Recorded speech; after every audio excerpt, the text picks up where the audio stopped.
وَإِذَا سَأَلَكَ عِبَادِي عَنِّي فَإِنِّي قَرِيبٌ. Low papa, personal life. Last papa, promotional hints at you. Ha ha ha.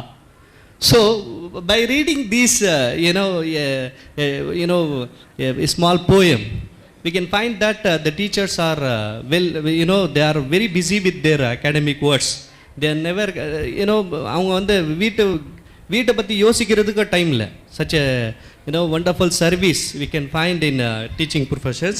So this is a small message. I request all the teachers, just allow them to think and react in their subject. So I have a message, a small message to the parents community. First I congratulate the parents who admitted their child in Muhammadiyya Primary School. I'm really very happy with the performance of the student. நிறைய student அருமையாக செஞ்சாங்க. So parents கிட்ட இருக்கக்கூடிய ஒரு சின்ன பிரச்சனைகள் என்னென்ன, what are the problems with their parents, I just want to share. First rank, என்னுடைய ஃபஸ்ட் பாயிண்ட் என்னன்னு சொன்னால், I came here to just talk to the parents. போதும் இந்த முதல் ரேங்க் போகம், ஃபஸ்ட் ரேங்க். நம்ம பசங்களை கூப்பிட்டு வீட்டில் நிறைய டார்ச்சர் பண்ணக்கூடிய வார்த்தை என்னன்னு சொன்னால், நீங்கள் ஃபஸ்ட் ரேங்க் வரணும், நீங்கள் ஃபஸ்ட் ரேங்க் தான் வரணும். அடம்பிடிக்கிறது, குழந்தை அடம்பிடிக்கிறதுல பேரண்ட்ஸ் தான் அடம்பிடிக்கிறாங்க. ஃபஸ்ட் ரேங்க் வரணும். ஃபஸ்ட் யார் செகண்ட் ரேங்க் வர்றது, தேர்ட் ரேங்க் யார், ஃபோர்த்து ரேங்க் யார், ஃபிஃப்த்து ரேங்க் யார்? எல்லா குழந்தைங்களும் ஃபஸ்ட் ரேங்க் வந்தால் அப்போ என்ன? இன்றைக்கி நீங்கள் பார்த்தீங்கன்னு சொன்னால், the whole globalize the higher education system எப்படி போயிட்டுருக்குன்னு சொன்னால், குவாலிட்டி பேஸில் இல்லை, குவான்டிட்டி பேஸில் போயிட்டுருக்கு. ரிசல்ட் ஓரியன்டில் எஜுகேஷன் சிஸ்டம் போயிட்டுருக்கு.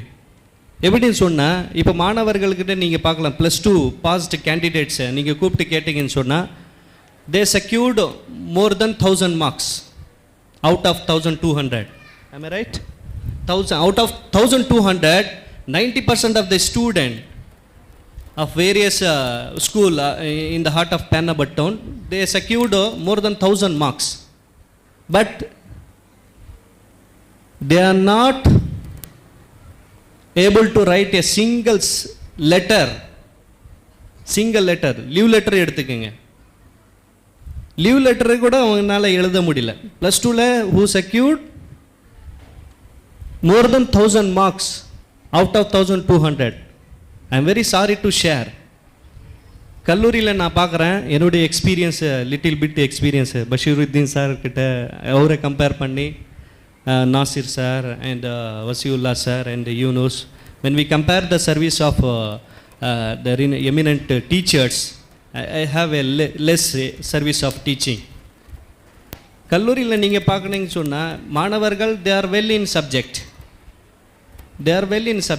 but they fails to express their view, they fails to write a single letter. ஒரு லீவ் லெட்டர் கூட எழுத தெரியாத ஒரு சூழ்நிலை ஏற்படுது. இதோடைய அவுட்கம் என்னன்னு சொன்னால், இதோடைய அவுட்புட் என்னன்னு சொன்னால், அட் ஸ்கூல் லெவலில் நம்ம பண்ணக்கூடிய ஒரே ஒரு தப்பு என்னன்னு சொன்னால், ரிசல்ட்டை காமிக்கணும். ரிசல்ட்டை காமிக்காதீங்க. Education is only to improve the thinking power of the student. மாணவர்கள் சிந்தனையை எப்படி வளர்க்க வேண்டும், எப்படி பிஹேவ் பண்ணணும் சொசைட்டியில், எப்படி க்ளீனாக இருக்கணும், என்னென்ன செய்யணும், என்னென்ன செய்யக்கூடாது, what to do, what not to do. So this is what the origin of education. கல்வி என்பது மனிதர்களை மனிதர்களாக வைத்துக்கொள்வது தான். மனிதர்களை மனிதர்களாக, என்ன மனிதன் என்பது அவனுடைய குணாதிசயங்களை அப்படியே மெயின்டைன் பண்ணிட்டு போகணும். அதுக்காக தான் எஜுகேஷன். ஆனால் காலம் போக போக போக அதோடைய இலக்கணம் மாறிட்டே போயிட்டு இருக்கு. இன்றைக்கி எஜுகேஷன்னு சொன்னால் என்னன்னு சொன்னால், கமர்ஷியலைஸ் ஆகிடுச்சு. டு கெட் டிகிரி, டு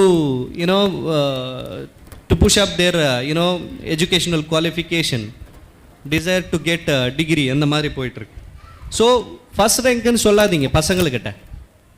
பெற்றோர்கள்கிட்ட நான் வேண்டிக்க ஒரே விஷயம் என்னன்னு சொன்னால், I request parents to just ignite them to read, encourage them to read, and allow them to write their own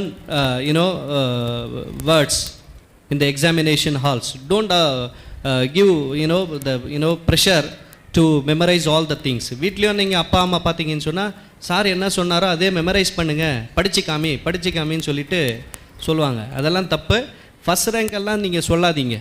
மாணவர்கள்கிட்ட நீங்கள் சொல்ல வேண்டியது, உங்கள் குழந்தைகள்கிட்ட நீங்கள் சொல்லக்கூடிய ஒரே வார்த்தை என்னன்னு சொன்னால், உங்கள் குழந்தைங்க படிக்கிற படிப்பு அவங்களுடைய வாழ்க்கையில் எப்படி அதை அமைக்கணும், எப்படி இம்ப்ளிமெண்ட் பண்ணணும், அதை தான் நீங்கள் என்கரேஜ் பண்ணணும். த செகண்ட் திங், வீட்டில் 2 குழந்தைங்க இருக்காங்க. 2வது குழந்தை தப்பு பண்ணிடுச்சுன்னு சொன்னால் இமீடியட்டாக ஃபஸ்ட்டு சைல்டை பார்த்து ஒன்றால் தான் இது இந்த தவறெல்லாம் செய்யுது. ஃபஸ்ட்டு சைல்டை கிரிட்டிசைஸ் பண்ணுறது, don't blame the first child. First child எதுவுமே செஞ்சுருக்காது, முதல் குழந்தை எதுவுமே செய்யலை, தவறே செய்யலை. ஆனால் செகண்ட் குழந்தை தவறு செய்ததுனால ஃபஸ்ட்டு குழந்தைக்கும் அடி, செகண்ட் குழந்தை தவறு செய்ததுனால ஃபஸ்ட்டு குழந்தைக்கும் ஒரு தவறான வார்த்தைகள், அன்பார்லிமெண்ட்ரி வேர்ட்ஸை யூஸ் பண்ணுவாங்க. So that will affect the performance, the academic performance of the first child. நீங்கள் சொல்லலாம் செகண்ட் சைல்டு அடித்தேன் அதனால தான் ஃபஸ்ட்டு சைல்டு அடித்தேன், அதெல்லாம் செய்யக்கூடாது. முதல் குழந்தைக்கு நீங்கள் இப்போ நிறைய சைக்காலஜிக்கலி நீங்கள் பார்த்தீங்கன்னு சொன்னால் முதல் குழந்தை ஸ்ட்ரெஸ்ஃபுல்லாக இருக்கும். 20% of the population size in per number approximately. முதல் குழந்தைங்க செய்யக்கூடிய தவறு, முதல் குழந்தைங்களுக்கு நீங்கள் பண்ணக்கூடிய டிஸ்கரேஜ். தேர்ட் ஒன், உங்கள் ஆசையை திணிக்கக்கூடாது. பேரண்ட்ஸ் என்ன சொல்லுவாங்கன்னு சொன்னால், நான் டாக்டர் ஆகணும்னு ஆசைப்பட்டேன், அது நீ செஞ்சு காமி. அவனுக்கு லாயர் ஆகணும்னு ஆசை இருக்கும், அவனுக்கு டீச்சர் ஆகணும்னு ஆசை இருக்கும். ஆனால் பேரண்ட்ஸ் என்ன சொல்லுவாங்க, நான் டாக்டர் ஆகணும்னு சொல்லிட்டு ஆசைப்பட்டேன், அதை இவன் செஞ்சு காமிக்கணும். அது தவறு. Everyone has their own taste and preference. அவனுடைய ஆசைன்னு ஒன்று இருக்கும், அதை நீங்கள் அவனை கூப்பிட்டு நீ என்ன ஆகிற, நீ டாக்டர் ஆகணும்னு ஆசை இருக்கா, டீச்சர் ஆகணும்னு ஆசை இருக்கா, லாயர் ஆகணும்னு ஆசை இருக்கா, அதை நீங்கள் கன்சல்ட் பண்ணிவிட்டு அவனுடைய ஆசைக்காக நீங்கள் ஒரு கன்சல்ட் பண்ணலாம். நீங்கள் ஆகணும்னு சொல்லக்கூடாது.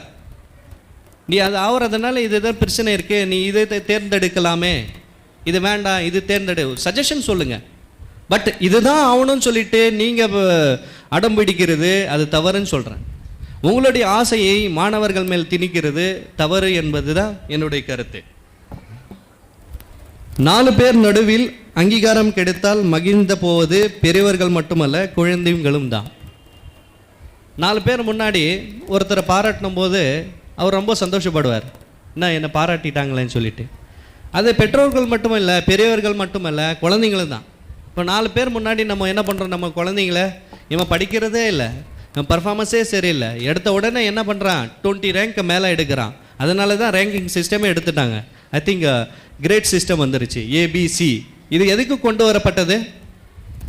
ஏன் ரேங்கிங் சிஸ்டத்தை ஒழிச்சிட்டாங்க? இங்கே ரேங்கிங் பசங்க முன்னாடி 4 பேர் முன்னாடி அவங்க சொல்லுவாங்க, இவன் படிக்கிறதே இல்லை சார், எவ்வளவோ சொல்கிறேன்னா, இவன் படிச்சுக்கிட்டா நல்லா இருக்கும். Don't discourage them. நல்லா படிக்கிறான், இன்னும் கொஞ்சம் ட்ரை பண்ணால் நல்லா ஆவான். இந்த பாசிட்டிவ் திங்கிங் இருக்கணும். யூ ஷுட் பி பெசிமிஸ்டாக இருக்கக்கூடாது. You should be optimist, positive திங்கராக இருக்கக்கூடாது.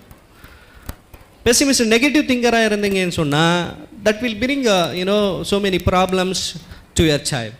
And the next thing,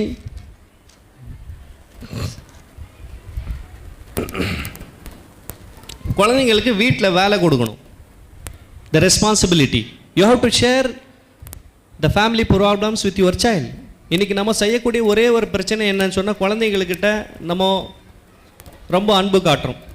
ஒரு சந்தோஷமான செய்தி என்னன்னு சொன்னால், நம்ம எல்லாமே நம்ம பெற்றோர்கள் தன்னுடைய குழந்தை மேலே ரொம்ப பாசமாக இருப்பாங்க. ஆனால் ஒரு விஷயத்தை அவங்க தப்பு பண்ணுறாங்க. என்னன்னு சொன்னால், வீட்டில் வரக்கூடிய வறுமை, வீட்டில் வரக்கூடிய பிரச்சனைகள் அது குழந்தைகள்கிட்ட ஷேர் பண்ண மாட்டாங்க. பெரியவங்க பேசிகிட்டு இருக்காங்களே, நீ போ, வெளியே போ, விளையாடு போய், அப்படி சொல்லக்கூடாது. இந்த மாதம் நம்மளுக்கு வரவு இவ்வளோ, செலவு இவ்வளோ, ஆனால் இந்த ஷார்ட்டேஜாக இருக்குது, அதான் ஹஸ்பண்ட் அண்ட் ஒய்ஃப் ஒண்டி தான் பேசுவாங்க, அம்மா அப்பா ஒண்டி தான் பேசுவாங்க. அதை நீங்கள் என்ன செய்யணும், குழந்தைங்கள்கிட்டையும் நீங்கள் ஷேர் பண்ணணும். ஷேர் பண்ணும்போது நிறைய வந்து ஃபேமிலி ரெஸ்பான்சிபிலிட்டி வரும். ஃபேமிலி ரெஸ்பான்சிபிலிட்டி வந்துச்சுன்னா அப்போ தான் அவங்க புரிஞ்சுக்குவாங்க ப்ராக்டிக்கல் லைஃப். நம்ம ஏன் கல்விக்கு அனுப்புகிறோம், பள்ளிக்கூடத்துக்கு ஏன் அனுப்புகிறோம், கல்லூரிக்கு ஏன் அனுப்புகிறோம் மாணவர்களை? தன்னுடைய வாழ்க்கையில் அவங்க நல்லா நிம்மதியாக இருக்கணும், பீஸ்ஃபுல்லாக இருக்கணும்னு சொல்லிட்டு தானே. அப்போ குடும்பம் என்பது என்ன அவங்களுக்கு அறிவே இல்லை, இலக்கணமே தெரியாது. ஃபேமிலின்னு சொன்னால் அவங்களுக்கு புரியாது, ஏன்னா நீங்கள் தள்ளி தள்ளி வைக்கிறீங்க. அப்போ அவங்க மேரேஜ் ஆகிட்ட பிறகு திடீர்னு வந்து ஃபேமிலி, இவன் வந்து உன ஒய்ஃபு, இவன் வந்து உன் புருஷன் சொல்லிவிட்டு அந்த நேரத்தில் சொல்லும்போது that will bring so many conflicts among the family members. So allow them to take part in the family decision. சின்ன குழந்தைங்கன்னு சொல்லாதீங்க, they are brilliant. சில நேரத்தில் சஜஷன் சொல்லுவாங்க, அருமையான சஜஷன் சொல்லுவாங்க. நீங்கள் யோசிச்சுட்டு இருப்பீங்க உங்களுக்கு குழந்தைக்கு என்ன தெரியும்னு சொல்லிட்டு. அவங்க சொல்லுவாங்க, இப்போ பாருங்கள், ஒரு ஸ்பீச்சில் சொன்னாங்க, I frequently asked a very important question to me is that I belongs to the Department of Economics. பொருளாதார துறையில், பொருளியல் துறையில் வேலை செய்கிறேன். எனக்கு கேட்கக்கூடிய கேள்வி என்னன்னு சொன்னால், ஏன் இந்தியா வந்து வல்லரசு நாடாக மாறலை, ஏன் இந்தியா வல்லரசு நாடாக மாறலை? நிறைய முறை கேட்பாங்க. எக்கனாமிக்ஸ் ப்ரொஃபஸர் நீங்கள் சொல்லுங்கள். அதுக்கு ஒரே ஒரு ரீசன் தான், அது குரான்லேயும் இருக்குது. மாணவ செல்வங்களும் என்ன பண்ணாங்க, அதை வந்து மக்கள் முன்னாடி சொன்னாங்க. என்னன்னு சொன்னால், to cut undevelopment expenditures, to reduce unnecessary expenditures, to bring a sustainable development in the nation. Harvard university is the best university in the world. அதுதான் பல்கலைக்கழகத்தில் முதல் இடத்துல இருக்கு. அந்த யூனிவர்சிட்டியில் ஒரு பேராசிரியர் பல ஆண்டுகளாக ஆராய்ச்சி செஞ்சு சொன்ன ஒரே சஜஷன் என்னென்னட்டும், டு ரெடியூஸ் unnecessary expenditures. ஆனால் அது வந்து நம்ம குரான்லேயே फजूल खर्चे करने वाले शैतान होते हैं. सो इस शैतान का भाई होते हैं, द ब्रदर ऑफ ईविल. ना சொல்யூஷன் பாருங்க, எக்கனாமிக் பிக் மேக்ரோ எக்கனாமிக் ப்ராப்ளத்தை எப்படி வந்து சால்வ் பண்ணிட்டாங்க பாருங்க. த another thing I would like to share, ஒருத்தருக்கு பிடித்தது இன்னொருத்தருக்கு என்னன்னு சொன்னது ஷார்ட்கட்டில் சொன்னேன். இப்போ ஒரு குழந்தைக்கு முதல் குழந்தை இருக்குது, 2 குழந்தை இருக்குதுன்னு சொன்னால், முதல் குழந்தைக்கு நீங்கள் என்ன கொடுக்க விருப்பப்படுறீங்களோ அதே தான் ரெண்டாவது குழந்தைக்கும் கொடுக்கணும். சில வீட்டில் நீங்கள் பார்க்கலாம், முதல் குழந்தைக்கு நான் வந்து இந்த பொருளை கொடுக்குறேன். ஃபார் எக்ஸாம்பிள், இவன் டாக்டர் படிக்கட்டும், இவன் டாக்டர் படிக்க வேண்டாம் ஏன்னா இவன் வீக்காக இருக்கான், அதை சொல்லக்கூடாது. அவன் வீக்காக இருக்கான்னு உங்களுக்கு எப்படி தெரியும்? அவன் வீக்காக இருக்கான்னு உங்களுக்கு எப்படி தெரியும்? மேபி முதல் குழந்தை வீக்காக இருக்கலாமேல. So the parents should encourage the child to adopt their own goals and aims to become a great scholar in the days to come. So I conclude my speech by expressing my thanks to the Secretary Sahab, Ali Janab Yamin Ahmed Sahab, and the dedicated members of Muhammadiyah Primary Schools for inviting me as a chief guest to the 26th annual day of this renowned school. May Almighty Allah take this school to greater height in the days to come. Thank you. Assalamu alaikum.